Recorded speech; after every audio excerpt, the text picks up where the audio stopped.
দীর্ঘ ১ বছর অপেক্ষা করার পরে চলে এসেছে সেই কাঙ্ক্ষিত রেসিপি। এই কাঙ্ক্ষিত রেসিপি পেতে সঙ্গে থাকুন, দেখতে থাকুন। আসসালামু আলাইকুম। এসএন রোজি কুকিং চ্যানেলে সবাইকে স্বাগতম। কাঁঠাল হচ্ছে আমাদের জাতীয় ফল।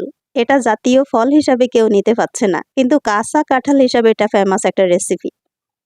এই রেসিপি রান্না করতে নিয়েছি সিমের বিচি। এই শুকনা সিমের বিচি ভেজে পানিতে ভিজিয়ে রাখবো। সঙ্গে আরো অনেক আইটেম ডাল দিব, অ্যাঙ্কর ডাল, মসুর ডাল, সঙ্গে দিব মুগ ডাল।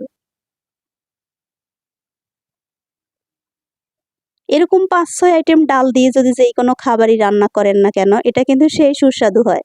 আমি আজকে রান্না করব অনেক কিছু দিয়ে মজা করে কাঁচা কাঁঠাল নিরামিষ। সবগুলো ডাল পানিতে ভিজিয়ে রেখে দিয়েছি। এখান দিয়ে সিমের বিচি পানিতে ভিজিয়ে রেখেছি। এখানে এটা ভিজুক ১০ মিনিট। আমি কিন্তু চলে আসছি ডাঁটা আর মিষ্টি কুমড়ার শাক কাটবো। এই দুটো জিনিস আমি কাঁঠালের সঙ্গে দিব, তাই একদম নিরামিষ যাতে অনেকগুলো আইটেম হয়। আর যত বেশি আইটেম হবে তত বেশি মজার হবে। আলু দিয়েছি একেবারে মাংসের মতো করে সাক করে কেটে। তাতে করে আলুর চারপাশে ভেঙে কিন্তু আধা ভাঙ্গা হবে। আর এই কাঁচা কাঁঠালটা আমি কিন্তু কাটাই নিয়ে আসছি বাজার থেকে, যেহেতু কাটাকাটির অনেক বেশি ঝামেলা, তাই কেটেই বিক্রি করে মহিলা। আমি সেখান থেকে ১ কেজি কাঁঠাল কিনে নিয়ে আসছি। রান্না করার জন্য চুলায় বসিয়ে দিয়েছি। সমস্ত ডাল, সিমের বিচি একসঙ্গে মশলা উপকরণ দিয়েছি। হলুদ পাউডার, মরিচ পাউডার, স্বাদমতো লবণ, আদা রসুন পেস্ট, কাঁচামরিচ, পেঁয়াজ। যখনই ডালগুলো এরকম বুদবুদ এসেছে, সঙ্গে দিয়ে দিব কেটে রাখা কাঁঠাল। এই কাঁঠালটা আমি কিন্তু কাটাই নিয়ে আসছি। আবারও বলছি, যারা কাঁঠাল কেটে খেতে পছন্দ করেন না, একেবারে বাজারে কিন্তু এখন অনেক বেশি সুন্দর করে কেটে নিয়ে বসে আছেন। আমার মনে হচ্ছে সব বাজারেই পাওয়া যায়। আমাদের ঢাকা মতিঝিল এজিবি কলোনিতে এই জিনিসটা খুব পাওয়া যায়। অনেক সুন্দর করে কেটে সেটে পরিষ্কার করে দেয়। জাস্ট হচ্ছে আনবেন, রান্না করে ফেলবেন। সবগুলো আইটেম একসঙ্গে দিয়ে ১০ মিনিট আমি এটাকে ডেকে রেখে দিয়েছিলাম। ১০ মিনিট পরে এসে দেখি ওয়াও! একদম সেই লেভেলের একটা খাবার তৈরি হচ্ছে কিন্তু। জিভে জল আসলে আমি কিন্তু দাই না। যারা এই খাবারটা অনেক বেশি লাইক করেন, সবাই আমার বাসায় চলে আসেন। একসঙ্গে সবাই মিলে বসে খাই। সত্যি কথা হচ্ছে এই জিনিসগুলো একা খাওয়া একটুও ভালো লাগে না। আমার বাসায় যেহেতু এটা পছন্দ করে না কেউ। আর আমি তো আলহামদুলিল্লাহ পছন্দ করলেও একা কতদিনে যে শেষ করব তা জানি না। সঙ্গে কিন্তু ২ টমেটো দিয়েছি, একেবারে যাতে একটু টক মিষ্টি ভালোই হয়। এখন পুরন দিব।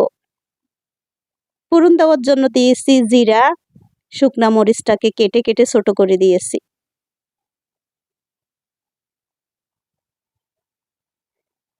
তেলটা একটু বেশি দেখা যাচ্ছে, কিন্তু আসলে এটা তেলটা বেশিই লাগবে। নিরামিষের মধ্যে তেল বেশি লাগে। এখন বেশি করে পেঁয়াজ কুচি দিয়ে, পেঁয়াজটা যখন একটু হালকা ব্রাউন কালার হবে, তখন এটাকে তুলে দিয়ে দিব। কাঁচা কাঁঠালের নিরামিষ। বলেন, এরকম একটা খাবার যদি হয় অনেক আইটেম দিয়ে, অনেকগুলো লোকজন দরকার না? অনেকগুলো লোকজন হলে একসঙ্গে কাড়াকাড়ি করে খাবে, সেটার মধ্যে মজাই আলাদা। কিন্তু অনেক লোক কোথায় পাবো? ফোড়ন দেওয়া শেষে আমি এখন এটাকে চারপাশে সুন্দর করে মিশিয়ে ডেকে রাখবো। ১০ মিনিট পরে এসে ধনিয়া পাতা দিয়ে এখন নামিয়ে নিব। রান্না কিন্তু হয়ে গিয়েছে, এখন শুধু মজা করে খাওয়ার পালা। ১টা বছর অপেক্ষা করার পরে কিন্তু এই রেসিপিটা তৈরি করা যায়। কারণ কাঁঠাল হচ্ছে একটা সিজনাল ফল। এটা সবসময় পাওয়া যায় না। সো আমরা ১ বছর অপেক্ষা করার পরে এত মজা করে এটা নিরামিষ খাবার পাই। এটা সবকিছুর সঙ্গে খাওয়া যায়। শুধু বসে খাওয়া যায়। একেবারে সবাই মিলে শুধু খালি পিকনিকের মতো করে শুধু কাঁঠাল নিরামিষের পিকনিক। তাতেও কিন্তু অনেক বেশি মজার হয়। সার্ভিং ডিশে তুলে দেখাচ্ছি। ওয়াও! সেই লেভেলের একটা নিরামিষ রান্না হয়েছে। আর এই খাবারটা কে পছন্দ করেন কমেন্টে জানাবেন। কার বাসায় রান্না হয়েছে এই বছরের কাঁচা কাঁঠালের তরকারি? একবার কমেন্ট করে জানাবেন। আর আপনারা কে কিভাবে রান্না করেন সেটাও বলতে ভুলবেন না।